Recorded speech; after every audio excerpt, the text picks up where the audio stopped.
Siap, Kita siap, siap. kita mulai. Bismillahirrahmanirrahim. Assalamualaikum warahmatullahi wabarakatuh. Alhamdulillah wa syukrilillah wa la haula wa la quwata illa billahil aliyil azim.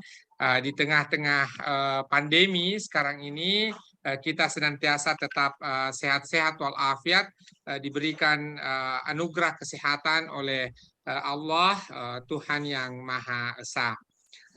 Tentu sore hari ini kita gunakan untuk berbagai hal, diantaranya saya mengundang untuk kita semua sekali lagi mendiskusikan terkait Ukraina di Zoom meeting kita. Di layar monitor kita telah hadir dua orang pakar yang kemudian sehari-hari adalah merupakan tenaga pengajar di jurusan hubungan internasional. Ya, supaya mudah saya kemudian menyebutnya Ukraina Rusia dalam pandangan ilmuwan hubungan internasional. Ada Ibu Padra PhD, beliau adalah ketua program studi hubungan internasional Fakultas Ilmu Sosial dan Ilmu Politik, dan juga ada Dr. Riantori, tidak saja sebagai dosen, beliau juga adalah Direktur Eksekutif Indonesian Society for Middle East Studies. Untuk mengefektifkan waktu, kita mulai dengan paparannya Bu Fadra, setelah itu dilanjutkan oleh Bang Tori, dan kemudian nanti selama pemaparan silakan Bapak Ibu Saudara-saudari, jika ada pertanyaan boleh diketikkan di chat box, dan setelah pemaparan nanti boleh raise hand dan bisa langsung kita tanya jawab. Waktu kita sangat terbatas, kita akan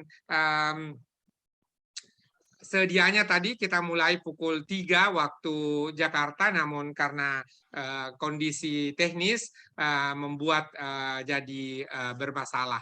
Untuk itu mohon maaf atas segala kekeliruan dan kondisi teknis yang ada. Dan kami mohonkan kepada Ibu Fadra untuk kesempatan pertama dengan ucapan terima kasih. Silahkan. Baik, terima kasih Pak Is. Saya panggilnya Pak Is, beliau ini luar biasa. Silahkan, Pak Is, silahkan. saya izin share dulu ya. Sudah terlihat Pak Is? Sudah, di monitor saya sudah terlihat. Sudah terlihat. Baik. Baik, Pak Is izin, Pak Tori, selamat sore, dan teman-teman partisipan yang hari ini meluangkan waktu. Saya mungkin tidak akan lama karena saya lebih menginginkan adanya diskusi dan pertanyaan, begitu.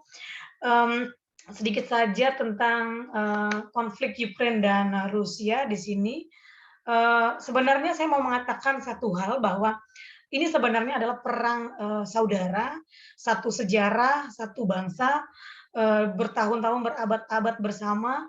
Di abad 20 akhir ya, kemudian terjadi perubahan situasi di internasional, Uni Soviet kolaps dan pecah menjadi beberapa negara bagian atau negara ex-Soviet, yang salah satunya adalah Ukraina.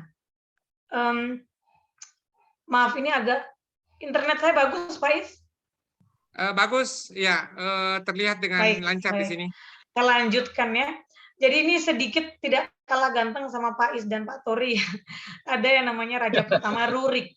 Ya, awalnya raja ini memang bertempat atau terletak di Novgorod, wilayah Rusia, yang kemudian pada abad yang sama di pertengahan abad 9 pindah ke Kiev, ya, Kiev Rusia. Jadi memang satu bangsa, dan berabad-abad lamanya juga kemudian ada di Kiev. Sebenarnya permasalahan ini dari mana begitu ya? Karena di masa Uni Soviet mereka satu sejarah, satu bangsa, satu orang, satu aktor. Begitu. Dan kenapa kemudian sekarang mulai berbeda dan bersinggungan secara politik. Kita lihat bahwa tahun 91 sampai 97 Rusia sebenarnya berat untuk mengakui khususnya Ukraina lepas dari Uni Soviet. Ya, Rusia menganggap Ukraina dan Belarusia adalah dua negara yang ayo kita join menjadi 3 negara, ya. Kita buat Big Treaty begitu, yang memang ini adalah penerus dari Uni Soviet. Kemudian ternyata ini tidak berjalan dengan lancar, yang kemudian tahun 97 Rusia mengakui ya wilayah Ukraina terpisah menjadi sebuah negara. termasuk di dalamnya adalah Crimea, ya kemudian ramai kemudian soal Crimea. Nah, mulailah di kepemimpinan Putin tahun 2003 nih ada sedikit kepentingan Rusia untuk membangun dam ya atau bendungan di wilayah Kerch ya. Nah, ini yang kemudian menuai protes dari Ukraina, kenapa wilayah tersebut atau, bendungan tersebut dibangun oleh Rusia yang mendekati wilayah perbatasan Ukraine gitu ya. Nah, di tahun, 2004 kita lihat di sini ada yang disebut dengan president election. Nah, mulailah semakin, panas, kepentingan negara ini atau politik negara ini, dalam, perangan, politik waktu itu ya. Rusia mendukung presiden yang bernama Yanukovych, sedangkan, Ukraina mendukung calon presiden yang bernama Yushchenko. Ya, dan saat itu, mohon maaf dimenangkan oleh, Presiden, Yushchenko ya, Yanukovych yang kemudian digulingkan dalam Orange Revolution karena dianggap presiden ini lebih pro dengan Rusia gitu ya, dan malah anti atau, berbalik arah dari, Eropa. Nah, mungkin ini sedikit intermezzo ya, padahal dua-duanya keren begitu ya, tapi namanya dalam politik semua bisa, menjadi masalah. Kemudian saya lanjutkan lagi, tahun 2008, atas permasalahan yang ada antara dua negara ini, mulailah NATO ikut masuk ke dalam, urusan atau geopolitik di wilayah ex-Soviet, ya. Kalau kita lihat NATO ini punya perjanjian ya politik ya atau, katakanlah, tidak tertulis ya dalam sebuah dokumen bahwa NATO tidak akan memperluas keanggotaannya ke wilayah timur gitu, karena ini yang diminta oleh Rusia. Untuk memperbaiki hubungan normalisasi, tolonglah NATO, menjaga, bisa dibilang etika hubungan dengan Rusia. Karena Uni Soviet sudah kolaps, jadi apalagi yang diinginkan oleh NATO. Nah, tetapi ini tidak diindahkan tahun 2008 seperti kita tahu dari 2005 Georgia itu mulai, masuk atau diterima atau dipikirkan untuk diterima ke dalam NATO dan ini mulai terjadi perang di, Georgia kalau teman-teman ingat ya di HI terjadi perang di Georgia yang kemudian mengakibatkan atau, menghasilkan 2 negara baru begitu ya, Abkhazia dan Ossetia Selatan. Pro kontra di internasional, banyak juga yang tidak mengakui keberadaan atau eksistensi 2 negara tersebut, tetapi politik di internasional tetap berjalan ya, 2 negara tersebut eksis dan menjadi negara yang terpisah dari Georgia. Nah, sebenarnya NATO mempunyai apa ya, kemudian, sebuah rencana begitu di bawah Bush bahwa ini harus dihukum Rusia dan karena melakukan perang terhadap, Georgia dan semena-mena begitu. Nah, kemudian mulailah, NATO memperluas beberapa keanggotaan di, negara-negara ex-Soviet, salah satunya adalah Ukraine. Ukraine juga mulai ditawarkan untuk masuk ke dalam, NATO walaupun sampai hari ini belum ada titik, cerah ya, bahwa NATO akan, tidak memberikan janji tertulis apapun terhadap, Ukraine bahwa akan menerima Ukraine sebagai anggota NATO. Nah, kemudian tahun 2013 Yanukovych, dari tahun 2010 menang lagi dalam pemilu yang kemudian kebijakannya juga kontroversial, ya. Ini yang juga mengakibatkan, beliau atau, Presiden Yanukovych ini kemudian diasingkan ya atau melarikan diri mendapat suaka politik ke, Rusia ya. Akhirnya ujung-ujungnya diterima atau, ketemu di, Uzbekistan. Nah, 2014 dilanjutkan, situasi semakin memanas, Rusia mulai menganeksasi Crimea. Ya, isunya tetap sama seperti yang terjadi dengan Lugansk dan Donetsk hari ini, bahwa ada, warga Rusia yang mostly adalah memang, penutur bahasa Rusia di sana, yang kemudian memilih untuk bergabung dengan Rusia dan itu dilegalkan dengan adanya referendum gitu dan, akhirnya referendum tersebut, mostly memilih untuk masuk ke dalam Rusia dan 2014 menjadi, resmi ya menurut, Rusia bahwa Crimea adalah wilayah atau bagian baru dari Rusia atau tanah yang dulu sempat dititipkan oleh Ukraina dan kembali lagi ke Rusia seperti itu. Makanya bahasa yang digunakan oleh Rusia adalah aneksasi. Nah, tahun 2014 karena ini tidak selesai permasalahannya sampai berujung pada penutupan gas, ya ada pipeline gas yang melewati Ukraine ya dari Rusia, kemudian adanya hutang dari Ukraine yang belum dibayarkan untuk pembayaran gas dan sebagainya. Jadi dari permasalahan politik kemudian berlanjut ke ekonomi, energi, infrastruktur dan sebagainya. Nah, melihat kondisi ini Eropa sangat tergantung dengan gas Rusia dan merasa terancam dengan adanya krisis ya tahun 2008 kita ingat krisis di Eropa, kemudian berlanjut permasalahan Ukraina juga mengakibatkan tersendatnya pasokan gas ya minyak dari Rusia ke Eropa dan ini sangat merugikan Eropa. Sehingga hadirlah di sini Jerman dan Prancis sebagai dua negara inti ya pemimpin Eropa atau Uni Eropa ikut berpartisipasi mediasi dua negara tersebut untuk berdamai. Sudahlah berdamai, bagaimana kesepakatannya supaya gas ini bisa lancar kembali. Tahun 2014 tidak selesai juga walaupun kedua pihak sudah masuk ke dalam Normandy format begitu ya untuk dalam pembicaraan Minsk Agreement ternyata tidak menyelesaikan juga permasalahan. Ya, kita lihat di sini, maaf agak telat ya, ini tadi Normandy format. Kemudian ini berujung kepada dua wilayah lain yang ternyata juga mostly mereka penutur bahasa Rusia. Nah, permasalahan ini kemudian dibicarakan tahun 2014 bahwa selain permasalahan Crimea ini berujung juga kepada permasalahan Donetsk dan Lugansk. Ya, yang keduanya juga meminta untuk referendum dan meminta untuk merdeka seharusnya. Tetapi dalam perjanjian Minsk Agreement yang kita lihat dulu di sini dari hasil referendum yang dilakukan oleh dua wilayah tersebut, Donetsk 89% ingin menentukan self determination atau nasibnya sendiri, apakah merdeka ataukah dia join dan sebagainya, tapi dia ingin lepas dari pemerintah pusat. Lugansk 96%. Kemudian kedua wilayah tersebut juga mengadopsi konstitusi, ya. Kemudian partai ini DPR di sini adalah Donetsk ya, bukan DPR di kita. Nah, memilih perdana menterinya masing-masing sendiri, kemudian mereka bergabung ke wilayah tersebut menjadi wilayah Novorossiya atau Rusia baru. Gitu. Nah, ini tentu pemerintah pusat merasa separatisme yang terjadi di dua wilayah ini tidak bisa dibiarkan sehingga perjanjian yang harusnya sudah ditandatangani dan disepakati tahun 2014 oleh Ukraina, Rusia, Jerman, Prancis dan dimonitori oleh OSCE ya. Jadi ini adalah organisasi security di Eropa. Kemudian menandatangani Minsk Agreement 2 yang kemudian pada berakhir tidak diindahkan juga oleh kedua pihak begitu. Ukraina menetapkan konstitusi tetapi status Donetsk dan Lugansk tidak jelas di sana. Harusnya berdasarkan Minsk Agreement 2, kita lihat di sini bahwa ada yang namanya self government di sini ya. Kalau kita lihat harusnya konstitusi reform in Ukraine including decentralization, specific mention Donetsk dan Lugansk. Seharusnya Ukraine membuat konstitusi dan status kedua wilayah tersebut menjadi wilayah entahkah otonomi ya supaya mereka tidak diintimidasi lagi, tidak dicampuri lagi oleh pemerintah pusat.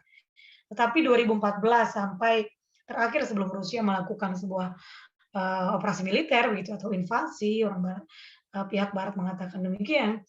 Nah, terjadi intimidasi di dua wilayah tersebut, mulai dari election yang tidak berjalan dengan lancar begitu ya, election yang memang dijanjikan dan masuk ke dalam Minsk Agreement, kita lihat poin 11 di sini, itu juga ditunda oleh pemerintah pusat Rusia sehingga membuat masyarakat di dua wilayah tersebut semakin emosi begitu.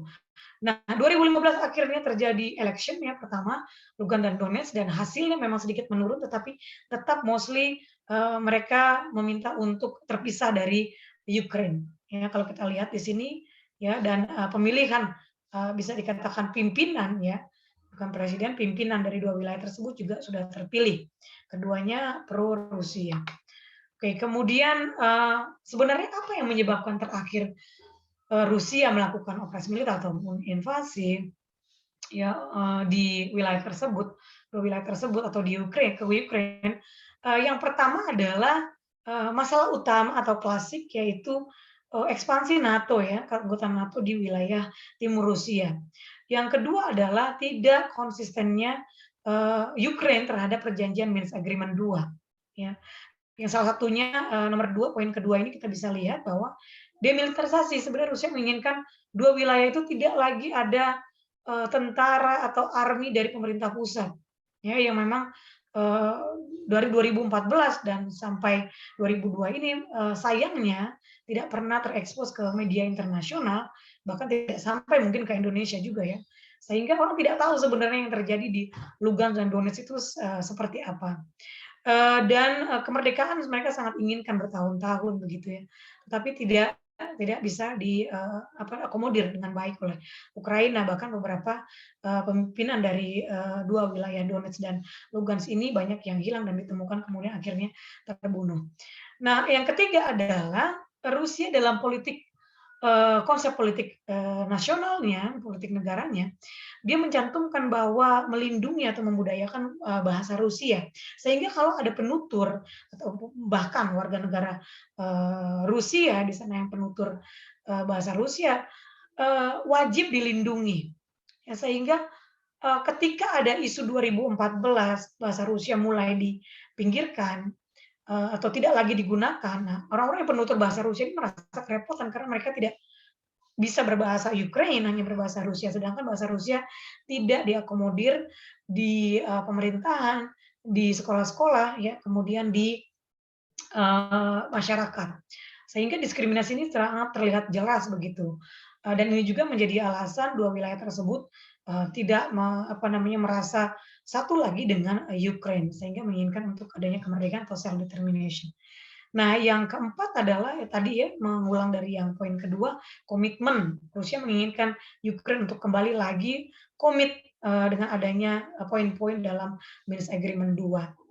Ya, ini sedikit saja intermezzo bahwa Rusia sudah mulai menunjukkan power-nya juga ya ke internasional, merasa bahwa OSCE tidak bekerja efektif untuk mengamankan wilayah Lugansk dan Donetsk selama tahun 2014 sampai tahun 2002 sehingga Rusia perlu intervene gitu ya ke permasalahan tersebut gitu ya atau kembali membantu warga dengan mengirimkan pasukan ke sana. Nah, ini juga ditujukan sebenarnya peringatan ini kepada mereka anggota NATO ya dan organisasi NATO. Kembali kepada impact sebenarnya sangat merugikan ya baik dari sisi Rusia, Ukraine, dan dunia internasional dengan adanya dua perang tersebut. Ya, kalau kita lihat tentu anggaran militer Rusia juga semakin memboros, ya. Kemudian embargo yang ditetapkan yang sudah diberikan oleh Eropa, kemudian sekarang dilanjutkan dengan versi yang baru yang mungkin akan lebih keras lagi. Itu ya, ini juga akan memukul finansial dan ekonomi Rusia tentunya. Tetapi di sisi lain juga Ukraine sangat menjadi korban karena tidak hanya infrastruktur, psikologi ya dari humanitarian, tetapi dari ekonominya semakin anjlok. Ya, kalau kita lihat 10 tahun terakhir dari tahun 2010, ekonominya yang berkembang hanya 0,1% ya dari economic growth dari Ukraine. Nah, dengan adanya ini akan semakin turun lagi dan hutang Ukraine akan semakin besar lagi ya terhadap negara-negara Barat karena mendapat impuls ekonomi dan bantuan ekonomi untuk menjalankan masa perang ini dan after perang juga. Nah, di dunia internasional tentu harga minyak menjadi semakin tinggi, bahkan Indonesia akan berimbas, terkena imbasnya. Arab Saudi tentu akan diuntungkan, Barat akan sangat dirugikan karena pasokannya akan terhambat. Setelah gas ditutup oleh Eropa, tentu minyak akan menjadi alternatif bagi negara Eropa dan Amerika, tetapi produksinya juga sangat terbatas begitu dan harganya juga sangat tinggi, juga sangat merugikan Eropa dan dunia internasional. Nah, kemudian banyak kemudian neighboring countries in particular akan menunjukkan perdagangan-perdagangan yang baru yang tidak menggunakan dolar. Ya, ini juga akan merugikan dolar sendiri dan merugikan beberapa negara yang sudah bertransaksi dengan euro dan dolar. Ya, contohnya satu informasi terakhir adalah Arab Saudi mulai menyepakati kerjasama ya atau deal dengan China begitu dengan pembayaran menggunakan mata uang yuan. Nah, China lagi-lagi di sini sebagai salah satu aktor internasional akan sangat diuntungkan dengan adanya konflik ini, baik konflik atau tidak konflik, baik perang atau tidak perang, China akan selalu menuai keuntungan ekonomi yang sangat maksimal. Kemudian declining business ya, tentu investor dari Rusia akan hengkang ya, kemudian dari Ukraine juga sangat hengkang ya, sehingga banyak sektor energi dan industri yang akan kehilangan investor ya. Dan ini untuk menggantikannya juga tidak akan cepat. Yang keempat tentu adalah energy crisis in Europe. Ya, krisis di Eropa ini yang kemudian juga nantinya bisa berakhir pada minus ya, atau hal-hal yang sangat negatif impact-nya, atau malah kebalikan akan menghasilkan sebuah kesepakatan yang sangat positif ya, atau berakhirnya perang dengan sesegera mungkin begitu. Nah, saya pikir dari tabel teman-teman juga bisa lihat ya, karena ini bahasa Rusia, di sini adalah harga minyak yang melonjak. Ini juga belum termasuk harga yang terakhir dalam pemberitaan sekitar diprediksikan minyak satu barelnya sekitar $300, ini sangat luar biasa dalam sejarah perminyakan di dunia, tidak pernah ya sampai masuk seperti itu. Kemudian kita lihat gas di Eropa sebelah kanan atas.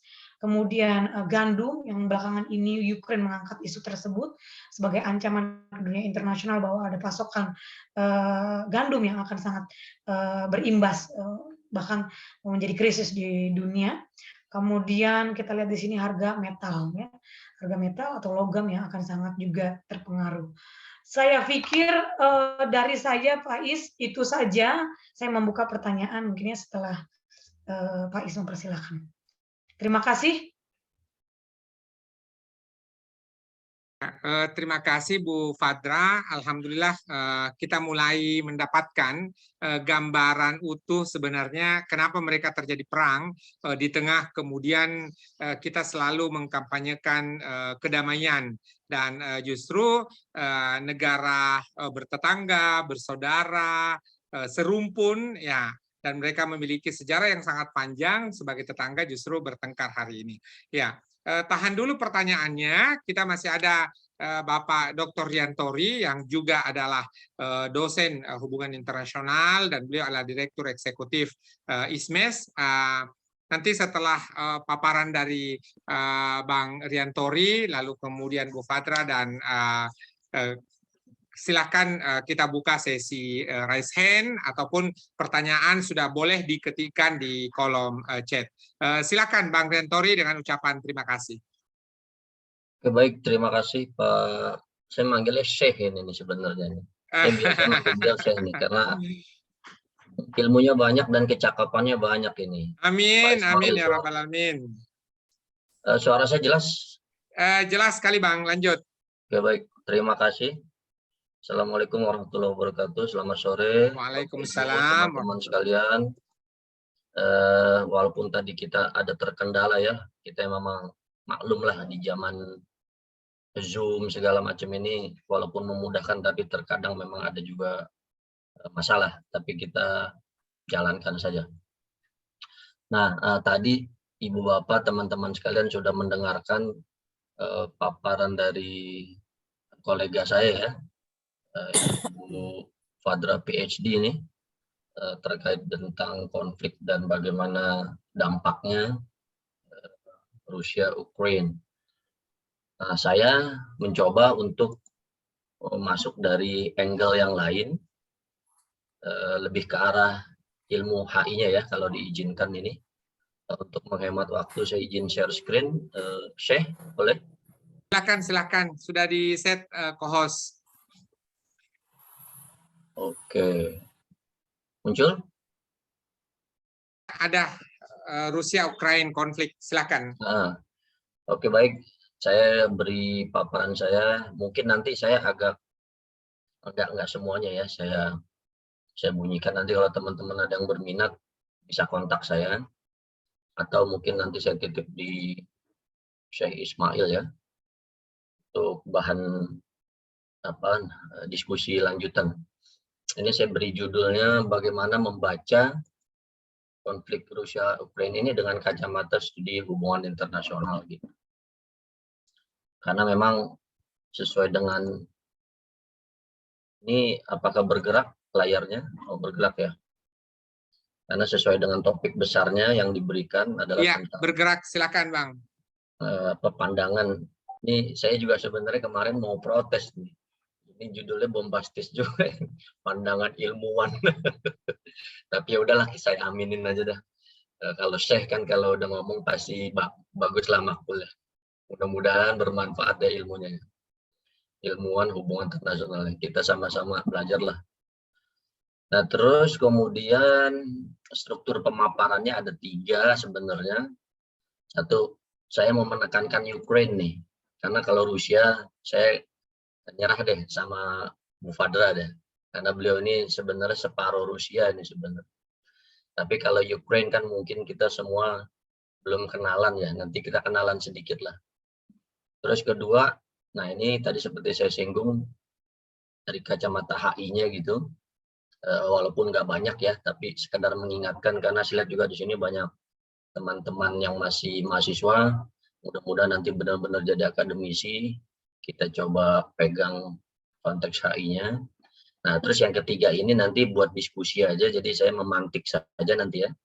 Nah, karena saya fokusnya di Timur Tengah, nanti saya lebih condong tarik ke Timur Tengah gitu. Ada sesuatu yang saya nanti coba tarik terkait Rusia Ukraine konflik ini. Tapi nanti lebih ke arah buat diskusi.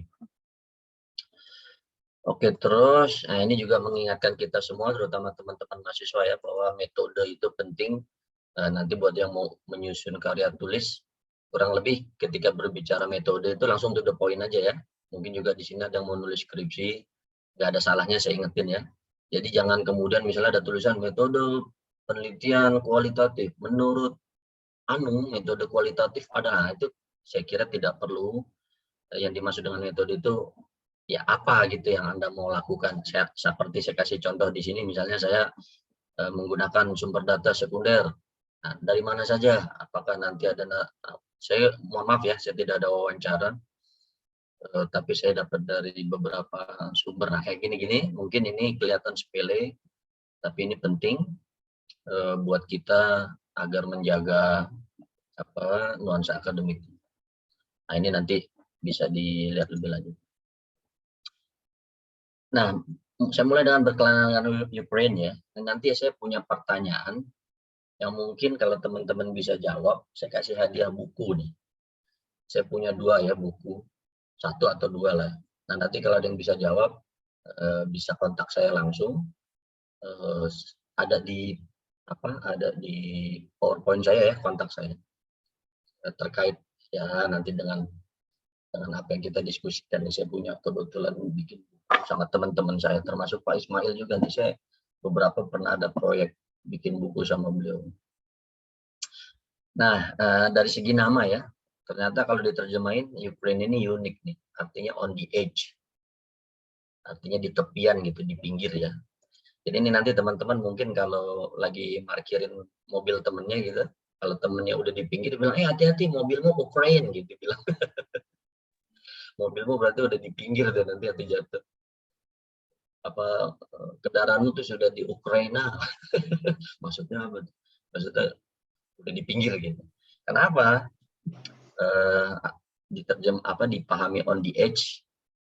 Nanti kalau kita lihat petanya ya, kalau teman-teman mungkin lupa atau belum pernah lihat Ukraine sebentar lagi, ternyata memang dia ada di pinggiran dari sebuah imperium dulu yang tadi diceritakan oleh Ibu Fadra ya, secara baik itu tadi mengenai sejarah.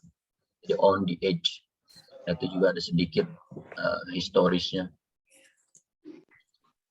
Terus kemudian, nah ini nih, ini yang mungkin akan saya kasih hadiah ini ya. Hanya saya tadi udah sempat saya buka sedikit, tapi saya tutup lagi ya. Kalau ada yang udah sempat lihat ya rezekinya deh. Ada yang bisa jawab nggak kira-kira? Itu tuh kelihatannya unik ya. Benderanya Ukraina, dia warnanya cuma 2 warna dan kelihatannya kontras gitu ya, biru dan kuning gitu. Ada yang tahu nggak apa landasan filosofis warna itu? Warna benderanya Ukraina yang biru dan kuning itu. Silakan, tapi jangan lama-lama ya karena waktu ini kita udah. Ayo, halo. Saya kasih buku nih. Bukunya nggak kelihatan ya. Ada yang bisa jawab? Langsung aja. Ya Pak. Open mic. Pak Riantori. Ya. Silakan, Dani. Ya, bendera itu menampilkan 2 garis horizontal yang memiliki ruas bidang yang warna biru dan kuning. Warna biru itu melambangkan langit, sungai, dan pegunungan di Ukraina, Pak. Sedang warna kuning melambangkan gandum dan emas yang menjadi sumber daya alam di Ukraina, Pak.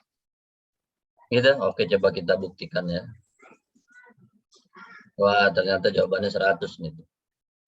Jadi saya ngutip ini dari Britannica.com ya.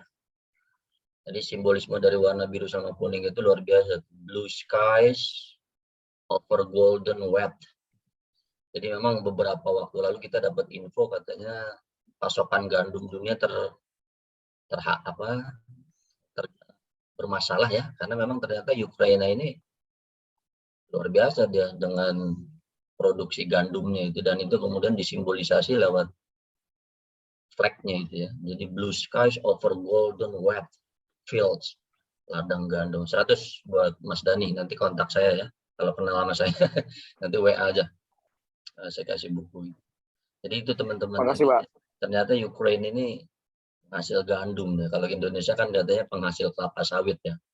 Cuma kalau Indonesia kemarin bermasalah minyak goreng, walaupun melimpah, apakah Ukraina ini kemudian juga bermasalah dengan gandumnya? Sepertinya begitu ya, karena dia lagi perang. Oke, terima kasih atas jawabannya ya Mas Dani. Nah tadi sedikit tentang posisi, memang dia di ujung sini nih kalau teman-teman mungkin belum pernah lihat ya. Jadi di ujung sebelah kalau mata angin itu bawah ya. Kalau kanan bawah kan tenggara, berarti dia barat daya. Orang bisa nyebutnya barat daya.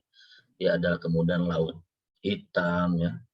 Kemudian di sebelah kiri ada Rumania, Bulgaria, ke atas itu dia ada Belarusia yang kemarin sempat heboh juga karena dijadikan oleh Rusia karena memang berbatasan ada Lithuania. Tapi ini saya pikir saya skip aja karena tadi sudah banyak disinggung ya oleh Bu Fadra. Nah sekarang saya masuk coba ke ilmu HI-nya. Nah, buat yang lupa atau yang bukan dari latar belakang HI, saya boleh ngingetin ya bahwa ilmu HI ini ilmu yang sederhana sebenarnya, ilmu tentang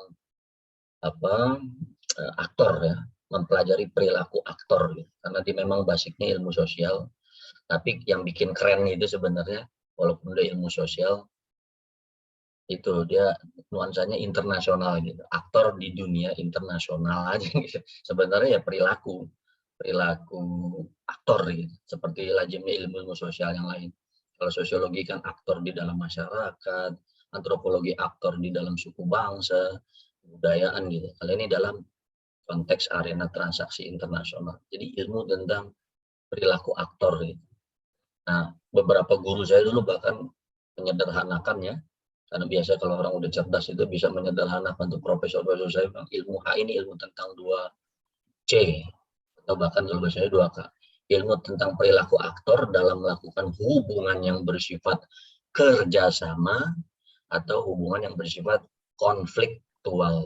Kalau bahasa Inggris saya cooperation or conflict. Perilakunya seperti apa ya? Perilaku dalam berhubungan mengarah kerjasama positif gitu, atau ya konflik seperti yang sekarang kita sedang coba diskusikan. Nah, kemudian untuk mempelajarinya bagaimana? Apa saja gitu substansinya? Nah, ini saya ngutip dari Akar HI ya, buat teman-teman yang nanti mau bikin karya tulis kan harus pakai referensi. Nah, ini salah satu tokoh yang terkenal ya, Karl Deutsch.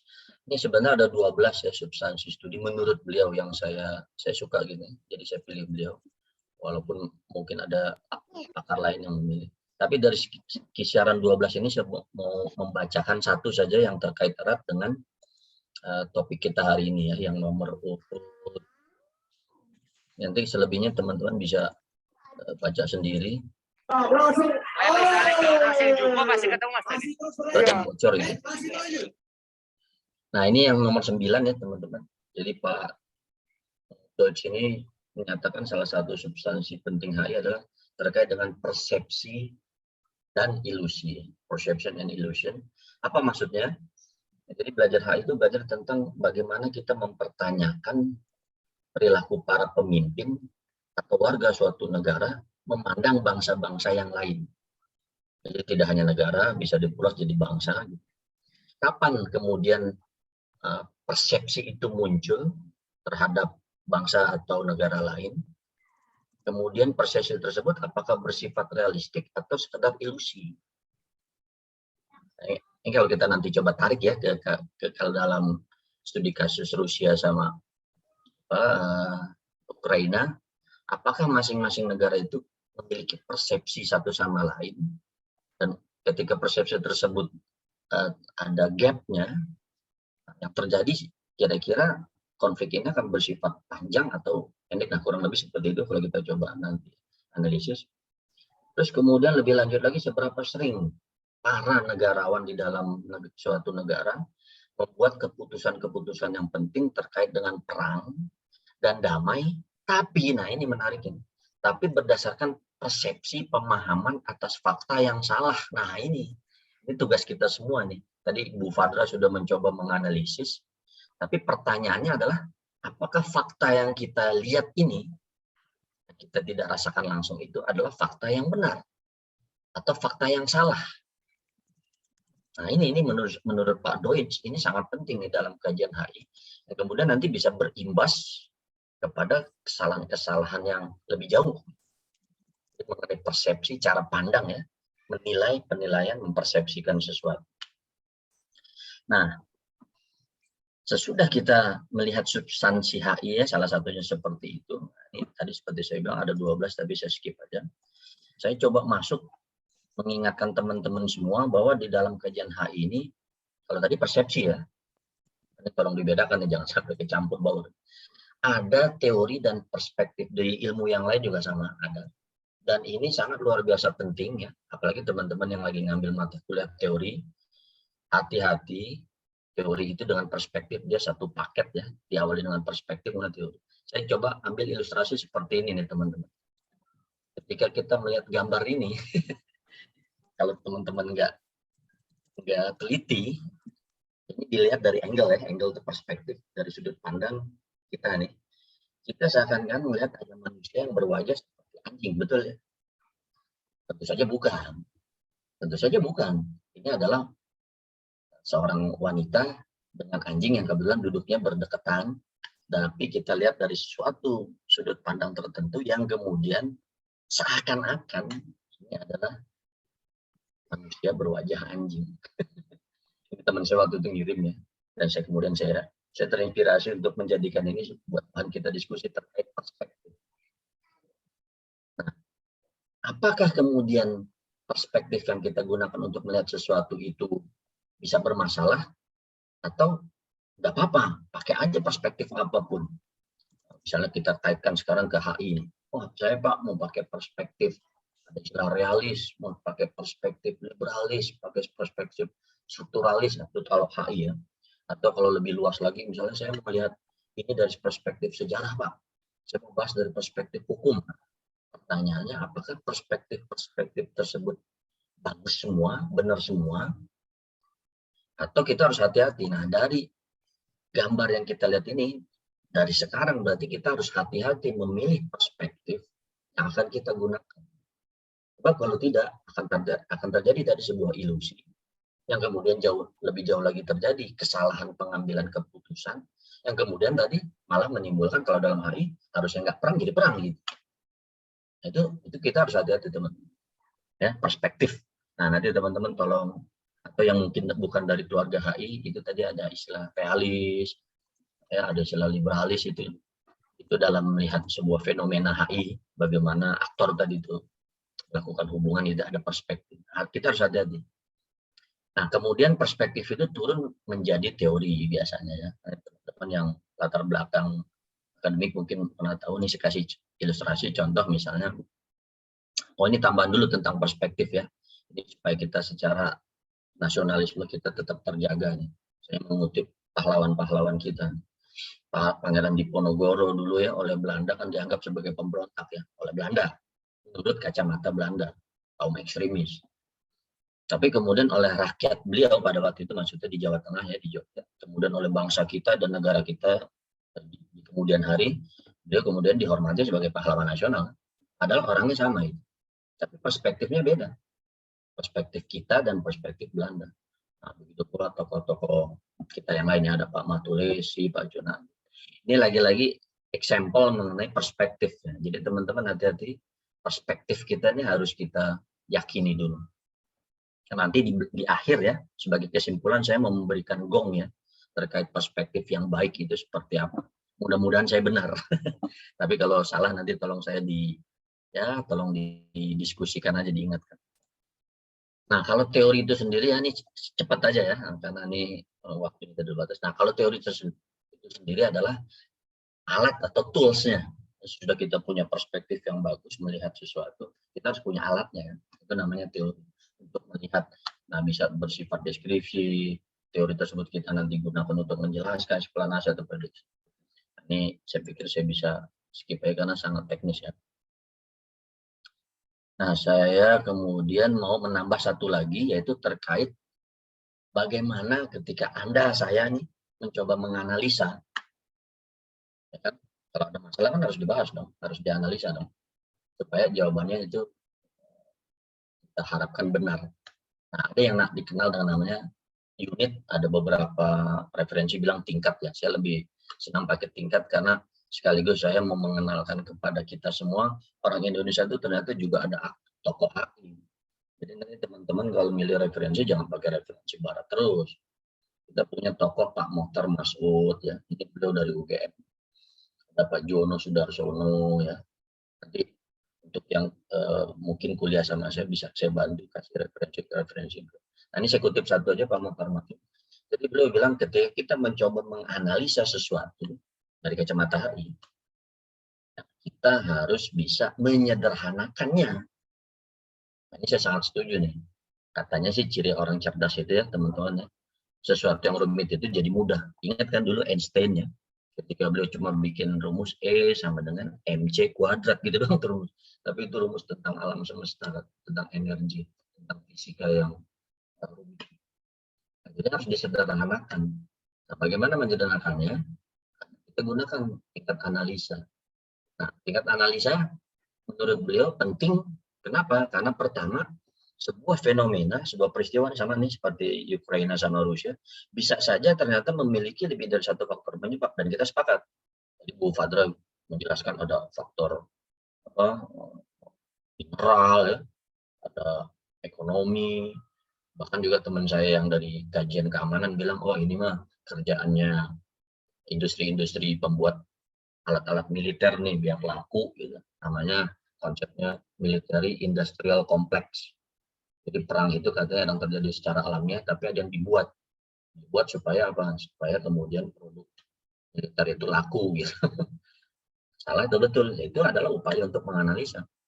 Nah, jadi karena ada banyak kemungkinan tadi perspektif, maka kita harus punya tingkat analisa. Jadi tingkat analisa itu nanti membantu kita memilah faktor-faktor penyebab mana yang akan jadi kita fokus. Nah, di titik ini saya ngingetin teman-teman yang masih kuliah ya, baik S1 atau mungkin ada S2, nggak usah takut untuk memilih faktor analisanya. Wah, nanti saya takut Pak dibilang faktor penyebabnya kurang atau enggak. Kita pilih saja faktor penyebab yang kita yakini, kita punya datanya. Yang lainnya ya kita abaikan. Nggak usah takut salah gitu. Atau bahkan nanti malah bisa buat teman kita yang mengkaji. Jadi kita pilih-pilih berdasarkan unit analisis yang kita pilih. Nah, seperti apa unit analisis itu? Ada berapa? Nah, saya memilih mana ya? Saya memilih tulisannya. Ini juga tadi ada referensi dari Pak Walt, ini salah satu tokoh HI yang saya hormati nih. Beliau bilang terkait tadi dengan teori ya, saya mungkin kelewatan, bahwa ilmu HI ini adalah ilmu tentang membahas dunia dengan banyak teori. Jadi teman-teman nggak usah khawatir salah pakai teorinya ada banyak. Tapi sesuaikan tadi dengan perspektif yang kita pakai sesuai dengan fenomena. Mohon maaf, saya pikir saya masih ada satu Nah ini nih, saya mungkin loncat aja ya ke case-nya terkait dengan isu kita. Tapi karena saya HI, ini saya mau ngajak teman-teman nanti mungkin berdiskusi atau bahkan mungkin bisa jadi bahan buat ditulis nih, terkait dengan permintaan Ukraina ke Israel ya untuk minta bantuan. Nah, ini menurut saya menarik nih. Ini bisa jadi salah satu kajian di balik kasus Ukraina sama Rusia. Bagaimana kemudian salah satu pihak yang bertikai meminta bantuan ke negara yang kecil gitu, yang bahkan dia sendiri lagi bermasalah. Israel itu sedang bermasalah, tapi kok bisa minta bantuan. Dan yang lebih unik lagi kalau teman-teman mengikuti, ternyata kemudian permintaan bantuannya itu seperti bertepuk sebelah tangan ya, karena mungkin dia merasa dia punya darah yang sama dengan negara yang dia minta bantuan, ya sama-sama Yahudi, pasti dibantu nih semuanya. Ternyata malah cuma dibantu doa gitu ibarat bahasa kasarnya, oke kita bantu. Tapi yang bersifat senjata segala macam malah enggak gitu. Maka kemudian Pak Zelensky-nya ini agak sewot sedikit gitu ya. Jangan cuma pakai mulut dong, once more support dong gitu. Nah ini teman-teman salah satu dari begitu banyaknya yang bisa dikaji dari konflik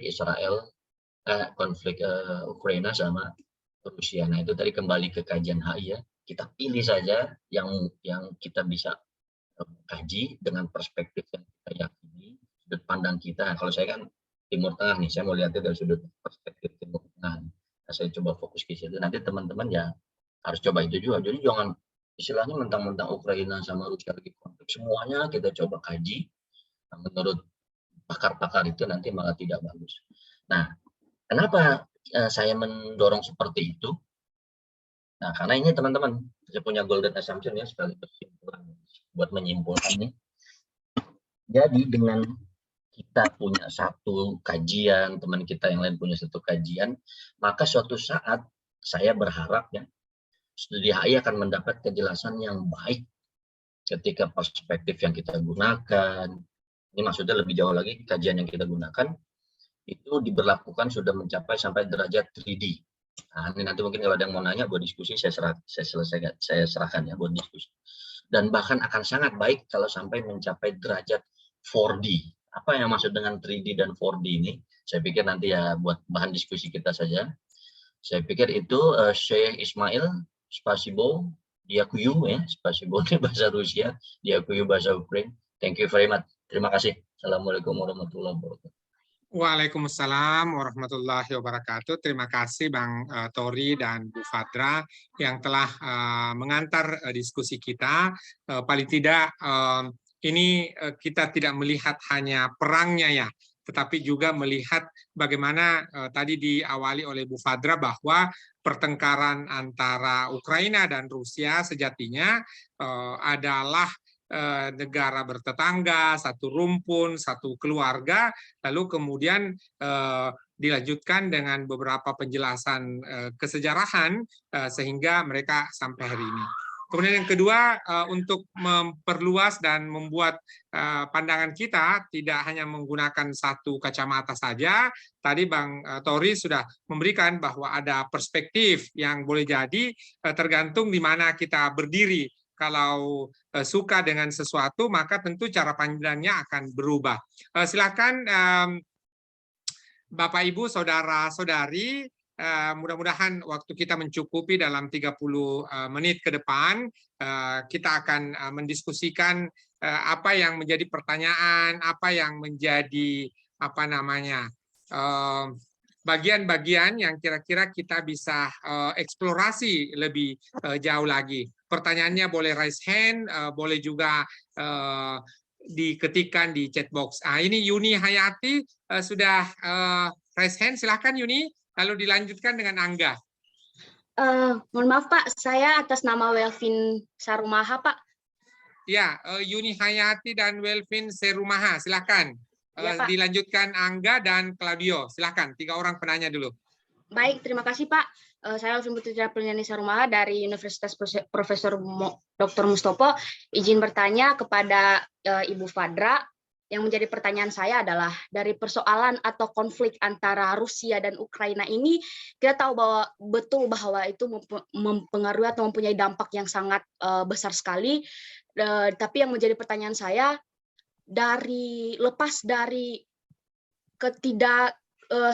lepas dari serumpunnya atau sesama histori atau sejarah dari Ukraina dan Rusia, mengapa Rusia harus intervensi dalam masalah Ukraina? Karena sejatinya kita tahu bahwa Ukraina itu adalah negara yang berdaulat. Otomatis karena Ukraina adalah negara yang berdaulat, Ukraina dapat melakukan sesuatu yang memang pantas untuk dilakukan oleh negara berdaulat. Otomatis yang Rusia tidak boleh ikut campur dong, Pak. Itu yang menjadi pertanyaan saya, Pak. Kenapa harus Rusia ikut campur? Padahal Ukraina negara berdaulat.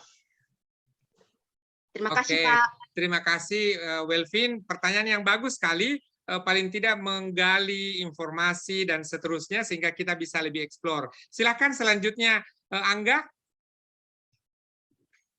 Ya, baik, terima kasih. Saya Angga Prasetyo dari Fakultas Fisip Profesor Dr. Mustopo, ingin bertanya kepada Bapak Riantori ataupun Ibu Fadra mengenai dampak yang diakibatkan dari konflik Rusia terhadap Indonesia, khususnya dalam posisi Indonesia yang memegang presidensi G20 dan mengingat mayoritas negara-negara anggota G20 menolak kedatangan Rusia ke Indonesia pada KTT G20 pada bulan November nanti.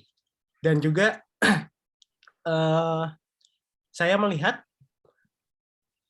posisi Indonesia sebagai presidensi G20 ini bisa menjadi kesempatan dan juga bisa menjadi ancaman terhadap posisi Indonesia saat ini, di mana Indonesia bisa menjadi jembatan untuk menjembatani konflik Rusia dan Ukraina, dan juga bisa menjadi ancaman bahwa terhadap ini ya, politik luar negeri Indonesia yang bebas aktif agar tidak masuk ke dalam pengaruh negara-negara NATO dan juga US terutama. Nah, pertanyaannya, apakah pandangan Bapak atau Ibu Fadra mengenai sikap Indonesia yang harus dilakukan nantinya terhadap pernyataan-pernyataan anggota G20, khususnya anggota-anggota NATO dan US terhadap penolakan Rusia dalam pergelaran KTT di Bali bulan November nanti. Terima kasih. Ya, terima kasih Angga. Pertanyaan yang sangat bagus sekali mengaitkan posisi presidensi kita G20 sehingga ada penolakan yang membuat boleh jadi suasana di G20 ini menjadi tidak nyaman. Pertanyaan tadi tidak saja untuk Bu Fadra tetapi juga Bang Riantori. Silakan Claudio Hasibuan, silakan Claudio. Oke, terima kasih atas kesempatannya. Nama saya Claudio Hasibuan, saya murid mahasiswa dari Universitas Mustopo. Saya mau bertanya kepada Bu Fadra. Kita semua tahu bahwa Rusia pada saat ini sedang benar-benar lagi diisolasi oleh dunia internasional. Kita tahu bahwa Rusia diembargo secara ekonomi, Rusia juga dikeluarkan dari berbagai macam misalnya acara olahraga seperti Piala Dunia misalnya, atau juga para Olympics. Kemudian juga saya membaca bahwa banyak sekali karya-karya Rusia, karya-karya klasik seperti Pushkin misalnya atau Tchaikovsky itu juga dibuang, dibatalkan, bahkan ya dibatalkan habis-habisan. Selain itu juga di sosial media juga Meta misalnya memperbolehkan ujaran kebencian terhadap Rusia karena aksi mereka di Ukraina. Nah, saya bertanya begini, apakah dengan sanksi dan pengucilan internasional Rusia itu justru membuat rezim Vladimir Putin dan pemerintah Rusia melemah, atau sebaliknya justru malah membuat orang-orang Rusia yang tadinya mungkin nggak mendukung Putin, tapi menghadapi diskriminasi yang menurut saya luar biasa banyaknya ini, malah mereka mendukung pemerintah Rusia justru. Pertanyaan saya kira-kira begitu. Terima kasih atas pertanyaannya. Ada satu ketikan juga dari Devan Aidan. Saya Devan Aidan ingin bertanya, apakah Bapak mempunyai saran atau tips untuk menghindari berita hoax terkait perang Rusia dan Ukraina? Ya, satu lagi silakan, ada raise hand Nur Raihan Muhammad. Silakan Nur. Assalamualaikum warahmatullahi wabarakatuh. Selamat sore. Waalaikumsalam warahmatullahi wabarakatuh. Saya ingin bertanya, dalam posisi ini, dalam waktu Majelis Umum kemarin, Indonesia memilih yes, yang menganggap apa yang dilakukan Rusia itu salah. Tapi banyak pandangan yang bilang bahwa ini mengganggu integritas bagi negara Rusia akan balance of power. Menurut Pak Rian dan Bu Fadra sendiri, bagaimanakah sikap Indonesia yang diambil dalam keputusan di PBB tersebut? Terima kasih. Ya, terima kasih para audiens yang berkenan untuk mengajukan pertanyaan. Semua pertanyaan-pertanyaannya akan mengeksplorasi apa yang sudah dipaparkan tadi oleh Ibu Fadra dan Bang Riantori, dan kita akan menjawab pertanyaan-pertanyaan ini setelah kedua narasumber kita memaparkan jawabannya, dan kita akan tutup dengan closing statement masing-masing dari Bu Fadra dan Bang Riantori. Untuk kesempatan pertama, sekali lagi kami mohonkan kesediaan Ibu Fadra. Silakan Ibu. Baik, terima kasih Pak Is. Ini pertanyaannya sulit-sulit ya. Jadi untuk pertama, Welvin, terima kasih ya untuk pertanyaannya. Intervensi ya dalam dunia internasional selalu menjadi konsep yang sangat kontroversial ya. Tapi ini dilakukan dan banyak negara, kalau kita lihat di fenomena internasional, yang memiliki pengalaman yang sama. Bahkan Indonesia sendiri punya pengalaman yang sama. Kalau kita bicara sebagai negara yang berdaulat, tentu kita tidak menginginkan adanya separatisme.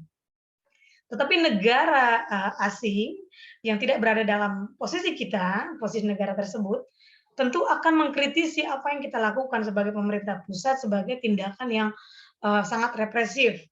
Apalagi kalau represifnya ini mengakibatkan banyak warga atau masyarakat sipil yang kemudian meninggal begitu ya. Bahkan kalau ini tindakan adalah disengaja, maka akan dikatakan sebagai tindakan genosida atau ethnic cleansing begitu.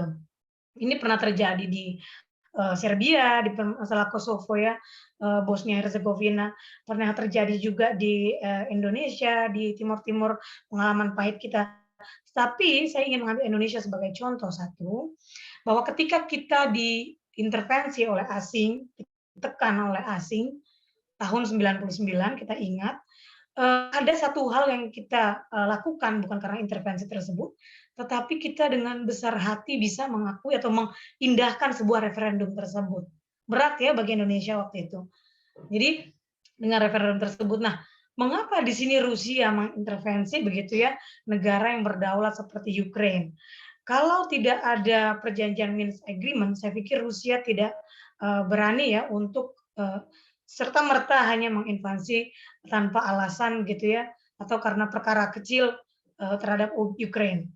Ini alasannya ada dua. Pertama adalah keputusasaan mungkin ya dari politik Rusia menunggu itikat baik dari NATO atau negara Barat, dan juga tindakan atau mungkin solusi dari PBB yang tidak kunjung juga menghasilkan sebuah hasil terhadap dua wilayah Donetsk dan Lugansk ya, yang Rusia melihat memang masyarakatnya meminta bantuan dalam surat resmi terhadap Rusia sebagai negara yang bisa dibilang mostly warga Rusia di sana. Nah, itu menjadi alasan pertama adalah ini intervensi yang sebenarnya ditujukan secara politik internasional kepada NATO dan negara-negara Barat sebagai kritik, termasuk juga PBB sebagai kritik PBB, karena tidak bisa menjadi polisi dunia ya dalam permasalahan Lugansk dan Donetsk, karena dianggap di sana memang banyak terjadi genosida dan mengarah pada ethnic cleansing. Dan yang kedua adalah komitmen terhadap Minsk Agreement. Saat itu Rusia juga mengirim pasukan ya setelah tahun 2014, kemudian menarik pasukan karena mengikuti dalam Minsk Agreement untuk demilitarisasi di sana atau menjadikan dua wilayah tersebut bersih lah ya dari militer. Nah, ternyata baik dari internasional maupun dari pemerintah Ukraina sendiri, Rusia menganggapnya tidak ada kontribusi yang atau tidak kooperatif begitu ya, sehingga Rusia perlu memberikan sentilan atau politik balasan begitu ya terhadap internasional melalui Ukraina ya terhadap dua wilayah tersebut. Saya melihatnya dari internasional seperti itu. Terlepas dari keinginan Rusia untuk melindungi warga, ya mungkin ada humanitarian reason di belakang itu ya, bahwa tidak bisa melihat beberapa warga diintimidasi dan sebagainya. Jadi secara humanitarian terpanggil ke sana, kemudian berakhir menjadi katakanlah kenapa Rusia akhir-akhir ini kemudian menjadi polisi begitu ya di wilayah ex-Soviet seperti itu. Nah, jadi Welfin memang masalah intervensi ini menjadi permasalahan perdebatan ya, dari mana kita melihat kacamata kita melihat ya. Tetapi kalau dari Indonesia dan kita sebagai orang Indonesia, tentu invasi tidak bisa dibenarkan begitu ya. Tetapi tidak menutup kacamata juga, kita harus tahu apa reason atau alasan kenapa Rusia melakukan operasi militer di dua wilayah tersebut. Ya, karena selama ini kita juga tutup mata dan tidak sampai ke internasional bahwa ternyata di sana ada represif, ada genosida di dua wilayah, Lugansk dan Donetsk begitu. Nah, saya sepakat dengan Pak Tori tadi, tergantung kita melihat dari kacamata mana dan pilihan kita dalam menganalisis fenomena HI, karena faktor rasa itu juga penting ya. Kadang-kadang melihat fakta tapi hati kita, rasa kita tidak menerima, kita lebih pro Rusia kah atau Ukraina kah, sehingga fakta menjadi sangat semu dan abstrak ya dibandingkan rasa atau keberpihakan hati. Itu yang pertama. Yang kedua adalah pertanyaan Angga. Ya, bagaimana peran Indonesia di sini? Sebenarnya Indonesia bisa memainkan peran dari banyak peristiwa di internasional. Tetapi seberapa kuatkah gitu Indonesia bisa mengatakan atau mengutarakan ini, padahal politik luar negeri kita juga sudah sangat bebas aktif, tetapi pada implementasinya sulit. Bahkan dalam beberapa kasus untuk pembelian senjata saja, pembelian alutsista dan modernisasi, kita masih tetap dalam bayang-bayang Amerika begitu ya, tidak bisa sepenuhnya begitu bisa total untuk memikirkan kepentingan Indonesia sendiri. Semua tergantung daripada Indonesia begitu ya. Dan bagaimana Indonesia menanggapi ini, tentu seperti yang banyak dijelaskan dari sisi diplomat, tentu Indonesia mengutamakan jalur diplomatik dan pembicaraan bilateral dengan Rusia ya, dengan juga harus memikirkan bagaimana solusi di sana terhadap dua wilayah atau terhadap perang tersebut. Tetapi secara PBB kita memang bertolak belakang atau kita termasuk yang tidak setuju dengan adanya invasi. Kemudian untuk Claudio, Rusia diblokir, ya. Memang sejak lama ya, sanksi bukan hal yang biasa bagi Rusia, dan sudah sangat terbiasa. Dan saya melihat karakter bangsa Rusia ya atau masyarakatnya sangat keras. Artinya dalam banyak peristiwa dan kolapsan Rusia Soviet sendiri di tahun 91 ini juga ditanggapi oleh masyarakat sebagai fenomena yang sebenarnya biasa. Jadi orang Rusia itu berpikir hidup memang keras begitu ya, jadi tidak ada waktu untuk mengeluh.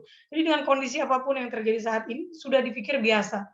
Bagaimana dengan pemerintahannya? Rusia mulai embargo dan sanksi ekonomi pertama yang diberikan Eropa dan Barat sudah saya lihat ada 7 tahun, 8 tahun ini mempersiapkan jika ada sanksi atau embargo yang lebih ketat atau lebih tingkat tinggi begitu.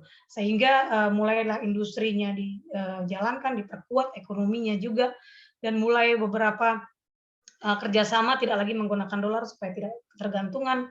Bahkan ketika SWIFT diblok secara finansial, Rusia tidak bisa menggunakan Mastercard atau Visa, Rusia sudah punya alternatif lain, sistem sendiri yang bisa membantu Rusia untuk tetap berjalan. Tetapi walaupun tidak bisa dihindarkan ya, rubel jatuh pada posisi yang sangat rendah begitu. Nah, bagaimana dengan diskriminasi internasional ini? Saya katakan seperti yang tadi saya jawab, bahwa Rusia ini masyarakatnya sangat keras, sudah terbiasa sebenarnya dengan adanya diskriminasi di internasional ya. Hanya saja secara politik saat ini Rusia menunjukkan kepada internasional kritik dan resistensi Rusia terhadap politik di internasional, ya, terutama ditujukan ke NATO dan negara-negara Barat. Kemudian apakah ini akan menjadi kontra atau pro? Rusia ini saya tidak tahu ya, dari banyak sejarah ya, ada plusnya dari bangsa Rusia adalah bisa menerima sejarah buruk dan baik dari sejarahnya sendiri, ya. Tidak ada tuh misalnya Rusia tidak mengakui bahwa Stalin itu sangat buruk dalam kepemimpinannya atau banyak terjadi pembunuhan misalkan dan sebagainya. Tidak, semua dituliskan dalam buku sejarah plus minus dari kepemimpinan di masa Soviet itu semua ada ya. Dari kritik-kritiknya itu ada sehingga masyarakat terbuka melihat pemimpin mana yang baik dan buruk, dan sejauh ini Rusia tidak pernah mengagungkan satu sosok secara mati-matian begitu ya, misalkan senang sekali dengan Lenin atau Putin 100% begitu buta dengan fakta negatifnya dan sebagainya, tidak ya. Jadi artinya informasi baik positif baik negatif dalam sejarah Rusia itu Rusia bisa menerima itu, artinya masyarakat terbuka terhadap masyarakat. Nah, tinggal rasa saja. Nah, Rusia ini ketika dihadapkan pada perang, patriotismenya sama ya seperti Ukraine, terbakar. Jadi ketika bicara soal politik luar negeri, dia akan satu suara. Ketika bicara soal dalam negeri, dia bisa habis-habisan mengkritik presidennya ya, atau ketidaksukaan terhadap presidennya, kebijakannya dan sebagainya. Tetapi ketika bicara soal kebijakan luar negeri, dia cenderung lebih satu suara ya, patriotismenya lebih besar. Jadi cenderung apakah ini bisa menurunkan, tergantung dari hasil dari perang ini ya. Waktu waktu Crimea dianeksasi, suara Putin malah lebih tinggi begitu ya. Padahal di awal aneksasi Crimea banyak hujatan juga dari dalam negeri. Kemudian bagaimana menghindari berita hoax? Saya pikir kita yang tidak bisa berbahasa Rusia tentu harus mencari sumber mana berita-berita yang memang dipakai secara pemerintahan ya atau resmi dari pihak Rusia dan pihak Ukraine. Saya pikir perlu adanya keseimbangan berita karena perang propaganda ini, perang media ini di internasional sangat kuat. Isu-isu yang bukan dari pihak Rusia juga atau dari pihak ketiga ini mulai muncul dengan sangat keras di internasional, sehingga opini kita kadang-kadang bahkan media kita juga bisa tersesat ya untuk memberitakan hal itu. Nah, bagaimana? Jadi baca dari banyak sumber teman-teman, dan saya pikir benar kita sebagai anak HI tentu melihat analisa HI itu dari banyak perspektif ya, dan mengamati dari teori-teori yang kemungkinan-kemungkinan yang ada, sehingga kita tidak hanya percaya pada satu opini atau fakta yang belum tentu itu fakta ya. Kemudian bagaimana keputusan Indonesia di PBB? Saya pikir sulit bagi Indonesia untuk mempengaruhi Eropa dan Amerika karena mereka bergerak sesuai dengan keselarasannya sendiri begitu di internasional. Yang bisa dilakukan Indonesia menyatakan diri, kemudian ikut dalam voting dan beropini saat diminta opini di internasional. Atau yang paling maksimal adalah melakukan lobby bilateral ke masing-masing negara yang berkonflik. Saya pikir itu saja Pak Is dari saya. Mohon maaf kalau ada yang kurang. Terima kasih Bu Fadra atas jawaban-jawabannya, dan ini yang kemudian membuat ya tentu kita lebih soft lagi, lebih dalam tanda kutip lebih santai lagi melihat pertengkaran, ya saya menggunakan istilah pertengkaran antara Rusia dan Ukraina. Selanjutnya kami mohonkan kesediaan Bang Riantori untuk menjawab pertanyaan yang diajukan tadi, dan setelah ini kita akan tutup dengan closing statement dari Ibu Fadra dan Bang Riantori. Silakan Bang Tori. Oke, baik, terima kasih. Mohon izin saya mungkin bahasnya secara global ya. Silakan, silakan. Satu persatu. Pertama gini, saya tetap konsisten bahwa hari ini saya mau mengajak teman-teman Bapak Ibu semua peduli terhadap perspektif ya, perspektif, persepsi gitu ya, dari kajian HI yang notabene membahas tentang aktor. Saya punya ilustrasi begini teman-teman. Kenapa kok Inggris atau teman-teman Barat itu nggak takut kepada Amerika yang punya hulu ledak nuklir banyak. Apa dia nggak takut? Tapi kenapa kok Inggris atau teman-teman Eropa itu sangat takut terhadap Korea Utara yang dari segi kepemilikan nuklir itu ya punya sih, cuma nggak sebanyak Amerika. Kenapa kok ada semacam perbedaan penyikapan seperti itu? Nah, karena persepsi. Jadi ketika kita mempersepsikan sesuatu itu baik, wah ini baik dia orang nih, ya kita pasti akan merasa nyaman kan dengan si orang tersebut. Tapi kalau kita persepsikan dia tidak baik, mau dia ngomong apa gitu kan, kita pasti takut kan. Nah, poinnya adalah bagaimana kita untuk bisa mencapai persepsi yang baik itu. Nah, itulah tantangan kita sebagai pengkaji HI ini. Nah, kalau ditarik kepada posisi Indonesia di G20 menarik ini. Bagaimana kemudian Indonesia bisa menjembatani persepsi Barat itu yang saya juga nih sebenarnya punya harapan besar, cuma saya nggak tahu saya sanggup apa enggak untuk bisa mengetahui isi kepala pihak Barat ini terkait dengan Rusia. Apakah sebenarnya mereka benar-benar nggak suka atau mereka hanya sekadar membuat sebuah settingan gitu. Nah, makanya tadi terkait dengan golden assumption saya, kalau teman-teman semua ini mengkaji sesuatu, yang terbaik itu tentu saja selama ini kita lakukan kan mencari sumber gitu ya, bahan tuh nggak boleh satu sudut pandang ya. Misalnya kita membahas tentang Israel Palestina nih, kan kita nggak boleh cuma dapat bahannya itu dari barat aja gitu. Seyogianya kita bisa dapat bahan dari yang timur tengah dua. Tapi itu pun belum bagus sebenarnya. Kenapa? Karena kita belum, itu istilahnya baru dua dimensi, kalau saya nyebutnya itu baru dua dimensi. Baru membahas dua pihak yang terkait. Ya kan? Ini yang lagi bahas Israel Palestina, berarti bahan dari Israel sama bahan dari Palestina. Itu sebenarnya yang sudah lazim kita lakukan, tapi itu menurut saya kurang baik. Yang baik adalah kemudian kita coba cari dimensi ketiga, yaitu dari yang kita biasanya cari dari narasumber, dari pengamat yang memang mengenal dengan situasi tersebut. Itu jauh lebih baik tentu saja. Jadi ada dimensi ketiga. Nah, tadi saya bilang, ya golden assumption saya akan jauh lebih bagus kalau kemudian kita sendiri nih, kan kita kalau meneliti dari jarak jauh, teman-teman kan juga nanti pasti kalau meneliti nggak mungkin kan, misalnya datang ke lokasi, ke lokus, tapi akan jauh lebih bagus kalau kita kemudian misalnya dalam konteks Rusia sama Ukraina ini, kita benar-benar berada di Rusia atau di Ukraina, atau kita jadi bagian dari mereka, dan kemudian kita memahami mereka. Itu kalau ibarat permainan anak-anak itu dia udah empat dimensi itu, jadi udah ada kayak getarannya gitu. Kalau teman-teman nonton bioskop tuh kan ada kursinya digoyang-goyang sampai kemudian ada muncrat air. Nah, kalau kita sampai bisa merasakan seperti itu akan sangat jauh lebih baik. Yang kita coba analisa, tapi itu tantangan besar. Yang paling minimal lah dia teman-teman saya ingetin, kita dua dimensi, jangan cuma satu arah persepsi yang kita pakai, teori yang kita pakai, tapi coba dua. Jauh lebih bagus kalau teman-teman memberanikan diri dari sekarang mencari narsum yang bisa kita lihat dari dimensi ketiga. Jadi persepsi, perspektif, unit analisis dalam melihat ini sangat bagus. Ini tadi sekaligus menjawab tentang hoax tadi. Jangan sekali-sekali membiasakan diri kita mendapatkan pesan di medsos atau di mana terus langsung kita nyatakan itu benar. Padahal mungkin itu malah salah. Tapi Pak yang ngirim ini teman saya Pak. Teman saya kenal dekat kok main. Nah, itu persepsi kita belum tentu benar. Itu tadi yang saya kutip dari Pak Deutsch itu malah bisa menyebabkan ilusi.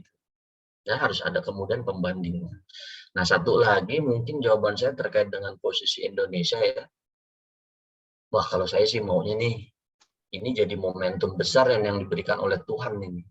Jadi ketika Barat ya mencoba untuk membuang Rusia dari G20, sementara di depan mata kita sekarang sedang jadi ketua G20, dan kemudian kita bisa menunjukkan kepada Barat, Rusia nggak begitu loh. Terus kemudian Rusia juga kita bisa bisikin, tolonglah apa adanya, ceritakan saja kepada Barat, sehingga kemudian persepsi dari mereka berdua terbuka gitu ya, berubah gitu di dalam G20 ini. Saya pikir itu berkah Tuhan yang luar biasa bagi negara kita ini dalam G20. Cuma apakah itu bisa ditangkap oleh beliau-beliau, terutama dari teman-teman Kemenlu dan Pak Presiden kita sendiri, ya kita support. Mungkin dengan tulisan, mungkin dengan acara seperti ini, barangkali nanti mungkin ada yang mendengar gitu, jadi mereka terinspirasi. Saya pikir itu Pak Ismail, Syekh, jawaban saya mungkin tidak memuaskan, tapi ya mungkin nanti bisa dilanjutkan kapan-kapan. Terima kasih. Ya, terima kasih Bang Riang Tori, Bapak Ibu Saudara-saudari. Saya senang sekali bahwa diskusi kita pada sore hari ini, walaupun ada kendala teknis di awal, namun ternyata kita semakin adem ya. Kenapa? Karena awalnya kita jadi bingung seperti apa yang terjadi di jauh di Eropa sana, di Eropa Timur, sehingga kemudian bisa terjadi peperangan ini.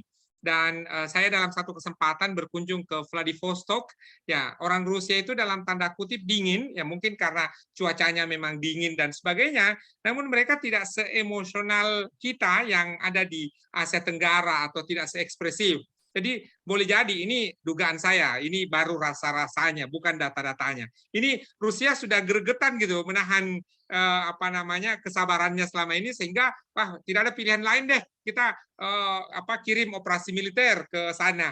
Ya, sambil nanti Bu Padra mungkin boleh menjelaskan, itu ada potongan-potongan video itu yang ada kata URA itu apa sih ya. Nanti Bu Padra nanti di closing statement juga akan menguraikan kepada kita. Terima kasih kepada kita semua yang telah berkenan bergabung. Sebagai penutup, saya mohonkan sekali lagi kesediaan Ibu Fadra dan Bang Riang Tori untuk memberikan kata penutup, dan adik-adik sekalian, saudara-saudari sekalian, mudah-mudahan setiap bulan kita bisa melaksanakan diskusi bersama antara Departemen Hubungan Internasional, Fakultas Ilmu Sosial dan Ilmu Politik Universitas Profesor Dr. Mustopo Bragama dengan mitra-mitra yang ada, sehingga semakin memperkaya. Sepertinya saya baru dapat kabar bahwa kita akan sangat menarik kalau mendiskusikan interfaith di dalam konteks G20, karena ada forum Interfaith Dialogue yang khusus sebagai working group di G20. Silakan Ibu Padra, dan setelah ini Bang Riang Tori. Baik, terima kasih Pak Is. Saya mengajak teman-teman ya untuk lagi kembali pada disiplin ilmu HI, bagaimana melihat pandangan di internasional ya setiap fenomena. Memang saya menginginkan teman-teman lebih banyak baca sejarah ya. Kalau dulu di masa saya SMP kok begitu sulit rasanya menghafal sebuah sejarah, ketika saya kuliah di Rusia kok saya merasakan enjoy ya. Enjoy sekali, dan karena terbawa dengan budaya mereka yang sangat menghormati sejarah begitu. Nah, sehingga kita memang bukan disiplin ilmu sejarah, tetapi dalam hubungan internasional sangat penting ya untuk menganalisis sebuah perilaku aktor itu dari sejarah atau dari sejarah hubungan begitu ya. Nah, sehingga kalau kita lihat teman-teman dari sejarah di internasional selama ini, kita mungkin bisa pada sebuah pertanyaan, kenapa yang terjadi di internasional begitu banyak? Kenapa kalau yang beraksi adalah Rusia, maka sebuah reaksinya begitu hebat dan luar biasa? Kenapa permasalahan Israel Palestina sampai hari ini tidak juga selesai begitu, karena banyak pelanggaran di sana yang Amerika sendiri bisa tutup mata di situ, dan negara-negara Eropa tidak juga banyak komentar di sana. Bagaimana terjadi di permasalahan Kosovo ketika Amerika juga memerdekakan wilayah tersebut dari Serbia ya secara sepihak. Nah, kemudian melihat juga bagaimana hubungan kedua negara tersebut dan sebagainya. Satu lagi Pak Is, bahwa kembali dalam teori HI tentang bagaimana balance of power yang ditulis oleh Kenneth Waltz ya, kemudian kritik juga disampaikan oleh Mearsheimer, bahwa kita ingat bahwa negara yang tidak bisa berhadap atau melihat kekuatannya tidak setara dengan kekuatan negara lawannya, maka dia cenderung akan berafiliasi begitu ya, melakukan sebuah kolektif.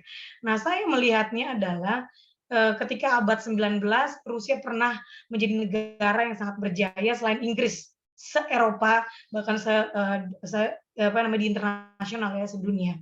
Bagaimana persenjataan angkatan lautnya menjadi nomor 2 terbesar setelah Inggris, bagaimana ekspor gula, industri gandum dan sebagainya lebih tinggi bahkan dari seluruh Eropa, dan kemudian berakhir pada Perang Dunia I yang mengakhiri masa monarki Nikolai II. Nah, kemudian ini terjadi lagi, sejarah berulang teman-teman. Ketika Rusia mulai naik lagi di bawah Putin, ya, mencapai kejayaannya begitu ya di internasional balance dan sebagainya, kita lihat kembali lagi sebuah peristiwa ini menjadi saya melihatnya kenapa ini terjadi secara kolektif lagi begitu ya. Dan ternyata memang sejarah berulang dan kita melihat bahwa ada negara-negara yang powerful yang menjadi threat atau ancaman bagi negara lain, dan naiknya Rusia juga menjadi threat bagi negara-negara, sebagian negara ya. Di sini ada Eropa, ada Barat dan sebagainya. Oke, dan pada akhir kata saya adalah penting sekali sebenarnya kita melihat permasalahan ini dengan sangat jernih ya, karena kita tidak bisa hanya menimbang satu ya dari apa yang dituliskan oleh media ya, kembali lagi tadi, kemudian percaya dari sisi Rusia, tentu kedua pihak menginginkan informasi ini tersampaikan oleh publik. Nah, tadi kembali pada Pak Tori, saya sepakat sekali bahwa apakah fakta ini fakta yang terlihat bahkan yang empiris pun bisa menjadi tidak bisa menjadi sangat valid begitu ya, sesuatu yang valid, karena empirik ini dari segi mana kita melihatnya, dan dari banyak faktor yang membuat ini tidak empirik tetap tidak menjadi valid begitu ya. Saya pikir jernih-jernih sebagai mahasiswa kita melihatnya. Begitu saja Pak Is.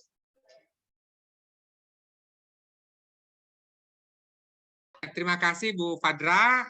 Sebelum saya memohonkan sekali lagi kesediaan Bang Riantori untuk menyampaikan closing statement, kata penutup, Bapak Ibu Saudara-saudari, di chat box ada link presensi. Jika berkenan, panitia akan mengirimkan sertifikat elektronik kepada kita semua melalui email. Maka kemudian mohon mengisi, itu yang pertama. Yang kedua, dan insya Allah setelah Idul Fitri mudah-mudahan kita semua tetap sehat, kita akan mengadakan satu diskusi lagi terkait dengan Indonesia kita, ya, sekaligus juga menjadi haulnya almarhum pahlawan nasional Profesor Dr. Mustopo yang telah menginisiasi universitas, dan kita akan bicara dalam konteks HI dan mendapat persetujuan dari Kementerian Agama untuk menjadi salah satu diskusi interfaith dialog dalam konteks G20. Silakan Bang Riantori. Oke, baik, terima kasih Syekh. Sebagai kata penutup, saya mungkin mau memberikan ilustrasi aja gini teman-teman ya, Bapak Ibu semua. Dalam melihat sebuah fenomena, khususnya fenomena HI, kurang lebih seperti ini. Ketika kita misalnya mau membeli dompet ya, kaki 5 ada orang jual dompet, harganya 6.000. Kemudian kita punya uang 10.000. Kalau kemudian ditanya berapa kembalinya, jangan serta-merta kita bilang, oh 4.000 dong. Salah atau tidak? Ya enggak salah sebenarnya. Cuma jangan begitu cara kita melihat dari kacamata kita yang akademisi ini. Karena itu sangat hitam putih kalau begitu kan. Loh, kan betul, dompetnya 6.000, uangnya 10.000. Kembalinya berapa? 4.000. Nah, saya meminta kita semua coba kita mau membuka diri di dalam konteks akademik disebutnya menganalisa ya, dengan menggunakan perspektif, boleh pakai konsep, boleh pakai teori. Contohnya misalnya itu uang 10.000-nya kita pertanyakan dulu misalnya pecahan berapa ya, currency ya. Currency-nya kan kita lihat, oh ya pecahannya rupiah, dia 5.000-an 2. Beda nggak kira-kira jawabannya dengan, oh iya pecahannya 10.000. Beda nggak dengan, oh ternyata pecahannya 1.000-an semua. Nah dari situ kita pasti yakin kan jawabannya pasti beda ini. Yang 1.000-an semua ya kasih aja 6.000, nggak ada kembalinya dong. Tapi kalau yang uangnya 10.000 ya betul kembalinya 4.000. Dengan sebuah pertanyaan yang sama, tapi kemudian kita coba gali, maka kemudian kita bisa mendapatkan tingkat keyakinan yang lebih tinggi gitu. Nggak cuma sekedar wah hitam putih gitu. Nah ini saya khawatir Rusia Ukraina ini kan seakan-akan diarahkan nih Rusia ini ya yang menjadi bad aktornya gitu, makanya Rusia ini jahat, ini Rusia jahat. Dilihat sekilas banyak yang terbunuh, ada yang kemudian menjadi pengungsi gitu ya. Tapi apakah kemudian kesalahan itu memang hanya di pihak Rusia atau apa ya? Itulah tugas kita sebagai akademisi, dan mungkin juga kepada teman-teman kita lain yang bukan akademisi, ya kita coba bantu untuk literasi itu tadi dengan perspektif. Saya pikir itu saja mungkin tambahan dari saya ya. Kebetulan ini Rusia Ukraina, nanti kalau kemudian negara kita yang kena kan kita nggak mau juga kan kalau kemudian kita dihitam putihkan begitu. Saya pikir itu Syekh dan Fadra dan teman-teman semua, terima kasih. Semoga apa yang kita lakukan bermanfaat ya, dan mohon maaf kalau ada kurang-kurang. Terima kasih. Assalamualaikum. Waalaikumsalam warahmatullahi wabarakatuh. Waalaikumsalam warahmatullahi wabarakatuh. Dengan berakhirnya closing statement dari Bang Riantori tadi, berakhir pula lah rangkaian diskusi kita, dan alhamdulillah tidak melihat pada jumlah yang hadir, namun kemudian ternyata baik mahasiswa dari Bang Riantori, Bu Fadra, dan kawan-kawan saya di Universitas Megopak Tulang Bawang juga bergabung, begitu pula dari ISMES juga turut bergabung, ada Pak Fahmi dari Riau juga berkenan bergabung, kami sampaikan terima kasih.